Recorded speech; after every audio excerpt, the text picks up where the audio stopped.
In this video, we have Sonny basically having a meltdown over Stephen A. Smith's just straight truth bombs. I'm gonna be honest with you. Like, he's dropping truth bombs the entire thing, right? And to give you a bit of context, I believe this was after the election, right? So just to give you a bit of context for the video. So yes, this is a blast to the past, but it came up my timeline. I watched 2 seconds of it and I said, nope, I'm turning it off. I gotta make sure this is a real reaction for my people, because let's be honest, who's doing that these days, right? All right, guys, we getting right into it. Without further ado, get your popcorn ready. If you're sensitive, there's the door. Let's rock.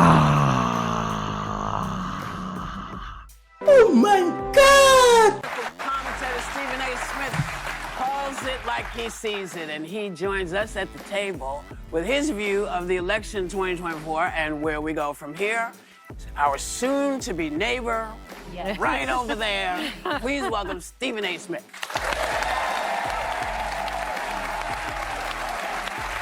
Hello, ladies. Stephen A., your thoughts on the election as it just went down? I was surprised at how lopsided it was. I was not surprised by the outcome. I saw the outcome coming from a mile away. You have to take into account, listen, we respect our president, Joe Biden, but here's the reality. He got into office, he promised to be a transitional president, to be a stopgap to pave the way for somebody else to come on board. Into the midterms, it was supposed to be a red wave. It did not happen. The Democrats was flying high. He felt the momentum because he was the incumbent, and instead of leaving, he decided to stay. When he decided to stay, the Democrats were in a quandary because they were expecting him to leave. Now he wants to stay. They're around him. They're seeing the fastball has dissipated to some degree. They're seeing that he's not what he used to be. And what do you do about it? You grease the skids. There's no primary for him to experience. You let him go on stage June 27th, and clearly he was exposed. 3.5 weeks later, he's forced and compelled to step away because donors to the Democratic establishment, they were not going to support that. And then Kamala Harris is inserted.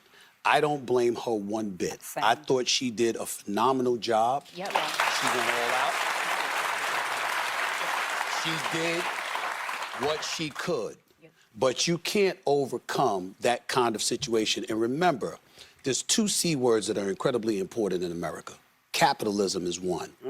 Competition is another, because it's a metaphor for capitalism in a lot of people's eyes.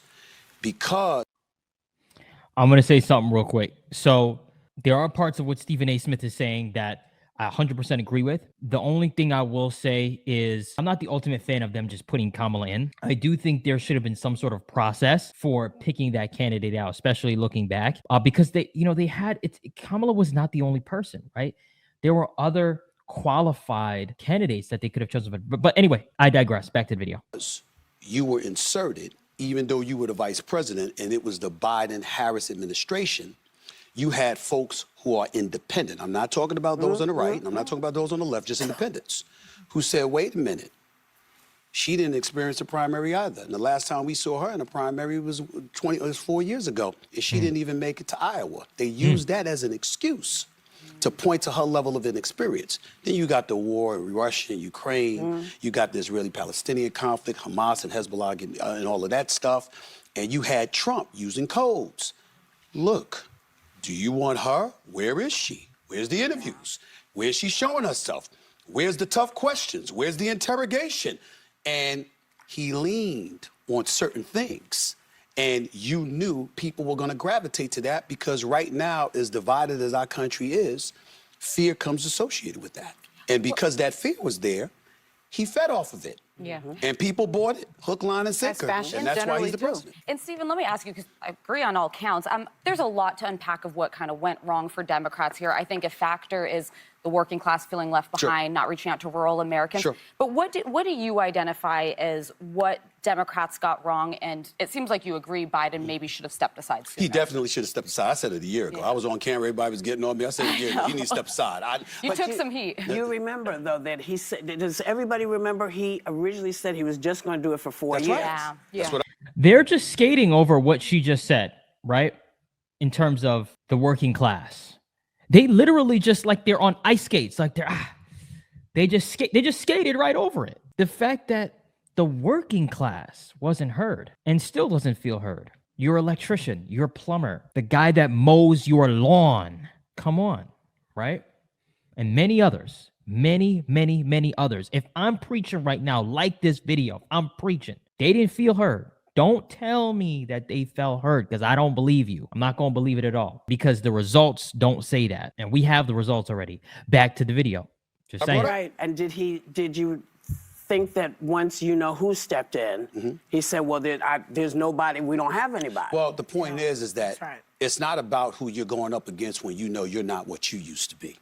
And see, this is where covering sports puts me at a distinct advantage. I cover people every day where it's time for you to go, but you're holding on and you don't want to leave. People who cover the world of sports are accustomed to seeing that all the time. And so now here you are, to answer your question directly, you are the left, you leaned, and you were a prisoner to the extreme left in a lot of people's eyes. Well, guess what? Most of America doesn't operate on the fringes. Whether you're left or you're right, you're relatively centrist. You believe in compromise, negotiation, working with one another. Nobody gets to get everything they want. The problem is those on the fringes continuously push for you to get everything you want. Yeah. They're not about getting things done. They're about getting their way. And if they're not going to get their way, they're about complaining and griping about it, because they understand that when you are operating based off of grievance, that's usually what provokes you to get to the polls. And that is why they don't mind feeling aggrieved and displaying and disseminating that kind of message, because they know people are going to gravitate to that. And as a result, that might get them to the polls, you thinking you're going to get what you want as a result of it. And in this particular case, the Republicans were right. So you think the Republicans are sort of an extreme fringe party? No, I don't think that they're an extreme fringe party. I think that they're operating against those they believe are extreme on the left. Like, for example, when you talk about the LGBTQ community, I'm a fiscal conservative and I'm a social liberal. I'm fiscal with my dollars. I ain't apologizing for not wanting to pay high taxes to anybody. I'm not apologizing for that, right? But outside of that, I'm pretty liberal. Live and let live, okay? But you had folks on the left that were introducing some things when we got in the whole transgender issue, and they were talking about bathrooms, or they were talking about males transitioning to females and competing against girls in sports and stuff like that. These That's are less than 1% of the population. I understand that, But you know what?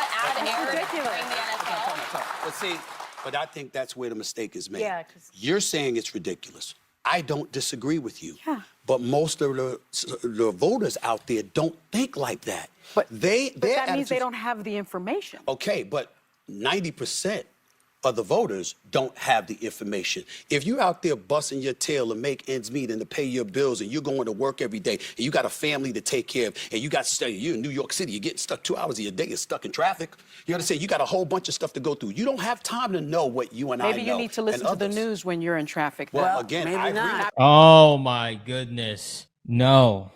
We're not doing that. We're not doing that. Stephen A. brings up he does bring up a great point. I'm not gonna lie. You know, I mean, it's pretty self-explanatory, but that doesn't mean that you don't go out and seek the information. So I will say that, right? But I'm in the middle with that. Back to the video. Or you listen to stuff that's going to take you away from the things that brings down your spirit. And that's unfortunately what most voters are doing. Let me ask you this. How you want to speak? No. Sorry. Sure. Because Howard Stern says that he wasn't confident that the country was ready to elect the first female president because he knows, quote, yeah, this happened. I start dozing. I got to dozing, and I'm going to be honest with you, I don't know what it is when The View comes on.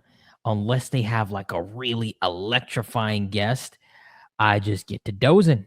And this is not acting, guys. This is really me dozing as soon as she started talking. So, yeah. So if you thought I was going to edit out, nah. Wasn't going to do it. All right, guys. Back to the video. How men talk behind closed doors about us.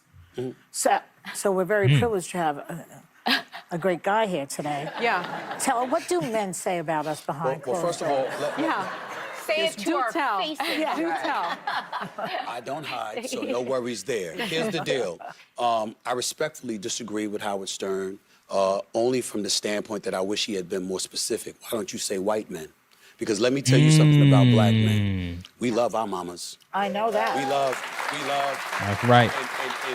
And we revere black women. And when we're trifling, we know it's us. It's not them. Right, yeah. You understand? So when he's saying that, okay, well, then let's talk about white men. We have a white power structure that still exists in this country today. I understand the white populace in this country was over 85% at one time. It's now dipped to about 57.4%. Yep. The white power structure is still in place. So when we talk about misogyny, when we talk about chauvinism, when we talk about women not necessarily being empowered, well, who's in a position of power to surrender some of that power? It's white men. So I think that when Howard Stern was talking, I can't speak to what white men are. As a person of color, I hear Stephen's point. I'm a guy about solutions. I'm not gonna say, yeah, you know, black people are in charge, because I mean, we're not, right? What are the solutions? Let's see if he gives solutions, because I'm all for understanding, okay, this is the reality situation. Okay, but how do we make it better, right? How do we fix the solution? And also, sometimes you have to train your mind. I always speak how powerful the mind is. Just saying, hey, like, yeah, I know this is the situation, but this is what I'm going to do to make it better. Or this is what the steps I'm going to take to change myself. That way I can help myself. And then once I help myself, I'll be able to help other people. Right. But let's see. I can tell you this much. Black men, we revere women. Yeah. We don't have any problem looking at a woman as a leader. I agree. I have no problem. As a matter of fact, I've had women that have worked for me and they have done phenomenal.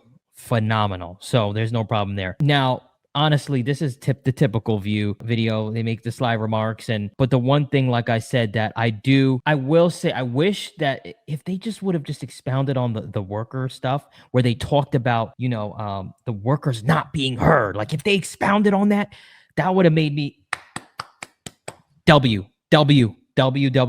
You get a W. Like that would have made me for sure whole if they would have said, but no, it's just like, oh, it's a bunch of other stuff too. No, that's a lot of it. I think that's a lot of it, because you have to get to the core, right? You have to get to the core of the root of the problem, right? That's the root of the problem.